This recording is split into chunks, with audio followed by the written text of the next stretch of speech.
So I've been flipping houses for about 10 years now, but I have a full-time job that I'm at from 8 a.m. to 5 p.m., which doesn't give me a whole lot of time to meet with contractors when I'm doing these projects. So because of that, I've worked with a bunch of general contractors and subcontractors over the years, since I'm not able to be physically on site to oversee the construction. Now sometimes contractors get a bad rap for taking longer than they say they will, or spending more money than the original budget. Now for me, I've been fortunate in that I've had many great experiences with general contractors and with subcontractors, but I have had my handful of headaches. So in this video, I'm going to share with you guys what it's like to hire a contractor for your project, whether it's big or small. And I'll talk about some of the things to look out for, some of the things to prepare for, and what to do to increase the likelihood that you'll have a good experience with your contractor. And before we get into the video, if you guys wouldn't mind, just hit the like button. It would really help to support my channel, and it helps out with the YouTube algorithm. And if you're into this content and you want to learn more about real estate or personal development or business or investing, hit the subscribe button.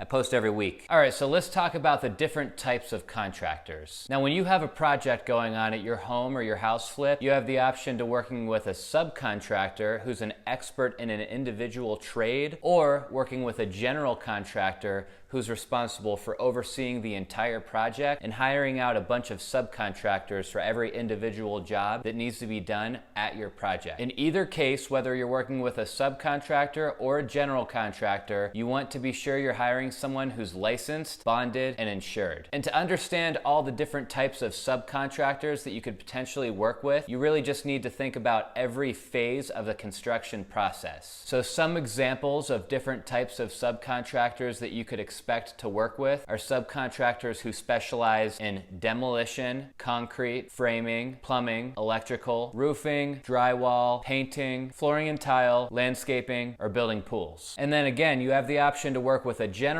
contractor if you have a really big project and you don't feel like subbing everything out and hiring all of these individual contractors and making sure they all show up on time and on schedule. You can hire a general contractor to oversee everything. They will hire every individual subcontractor, make sure they show up on time, make sure they do a good job, and they make the process pretty hands-off as far as you're concerned as the owner. The only issue with general contractors, though, is of course they don't do these services for free. It comes at a pretty hefty cost. You should expect to pay somewhere in the neighborhood of 20% of the total cost of the project to the general contractor if you plan to hire a general contractor to oversee everything. So now let's talk about how to find general contractors and subcontractors. Now there are many ways to find a contractor in your area, but in this video I'll just cover some of the most popular options. First, let's keep it simple. Google. If you simply just type into Google what you're looking for in your area and then sort by the options that have the best reviews, this is not a bad way to go. Just pay special attention to what the reviews say about these contractors, whether they show up on time and they stick to their original budget, and this will help you to decide whether or not that's a contractor that you'd like to work with. Second, Angie's List. Now Angie's List is basically a website that you could pay a subscription fee to have access to a bunch of contractors and different services. Business owners are able to post to the website and can be ranked based on their reviews, very similar to on Google or on Yelp. But I personally have heard too many horror stories about Angie's List and not finding people who are good fits for your job, so I have not used it personally and I don't plan to. Third, referrals. Now this is my personal favorite. If you have a friend, a family member, a realtor, or another contractor who puts their name on the line by referring you to somebody for your job, nothing beats this lead source. That person is telling you that I've worked with this contractor in the past and they're a good fit for this job. So before you get into anything else, I encourage you to ask around and see if any of your friends or family have worked with a contractor that would be a good fit for your specific project. Fourth is just something I like to call driving and dialing. I do a lot of this when I'm looking for a contractor or for a realtor. If your market is like mine, you have a ton of construction happening in the area. It's not uncommon for a contractor to post their sign up on the fence outside of a construction project. If you drive by the project and you see it looks like they're doing a good job, job, give them a call. They work in your area, they're probably licensed, bonded, and insured, so it doesn't hurt to take down their number and call them because they might be interested in your job. And the last option that I use as a lead source as far as finding a contractor or a general contractor goes is social media. Now, believe it or not, I have found a surprising number of general contractors, subcontractors, and home builders just on Instagram. It's a big way for these types of businesses to build credibility nowadays because there's just a never-ending stream of photos of their work. So try searching in the hashtag section to find local talent in your area, and don't be afraid to reach out to them and tell them you found them on Instagram. And how do you pay these guys or girls? So the payment process varies depending on the contractor that you're working with, but you should expect to make between 2 and 4 payments to these contractors depending on the size of the job and the length of the job. So for example, let's say you have a big flip project where you plan to touch everything in the house and it costs about $60,000 in total. You'll hire a general contractor to oversee the entire thing, and that contractor will probably expect that you give them a payment of $20,000 up front, an additional $20,000 at the halfway point, and the final $20,000 at the end once the project has been completed to your satisfaction. And let's talk about some tips to ensure things do move smoothly when you're working with a general contractor or with a subcontractor. Now, like I said in the beginning, the 2 biggest things that could go wrong when you're working with somebody like this is they take longer than they say they were going to take, or the project ends up costing more than they said that it would cost. So there's a few bits of advice that I have to ensure that you don't face these problems. 1, regarding the timeline, get a very detailed schedule from them in the beginning. You want to know day by day, week by week, exactly what they plan to do, who they plan to have on the job, when materials will be showing up, and then when they plan to finish everything. Now, of course, we're all human, and it's possible that you'll fall behind schedule because one subcontractor doesn't show up, and so that delays the next one and the next one, or maybe there's some material on back order, which I get, but starting with a clear schedule from the very beginning will help ensure that things go on track and you complete the project within about the amount of time you thought that you would. And the second bit around payment, just make sure that you don't pay them for more work than they've already completed. Now, the only exception is that one initial payment, because most people won't start work until you give them a deposit, which will go towards the materials and the first bit of work that they're going to do. But following that deposit payment, you want to make sure that you don't give them any more money until they have made major progress on your project. Contractors in general will continue to show up to your job if they feel like they're working towards another payday. But from my experience, as soon as you pay them ahead or pay them for more work than they've already completed, then they'll probably go on to another job and spend more time there than they do at your project. Now again, to be fair, this does not apply to all contractors. It's just my experience with a few bad seeds that I have worked with over the years. I'd say realistically about 8 out of 10 contractors that I've worked with over the years have all been very positive experiences. They've been good, timely, patient, trustworthy. They answer their phones, and the experience is generally really strong. But those 2 out of the 10 are who you're trying to protect yourself from. All right, guys, so I hope that you found this information to be helpful. Let me know in the comments below if you have any additional questions around working with contractors, as I know that this video was more of a high-level overview. And like I said earlier,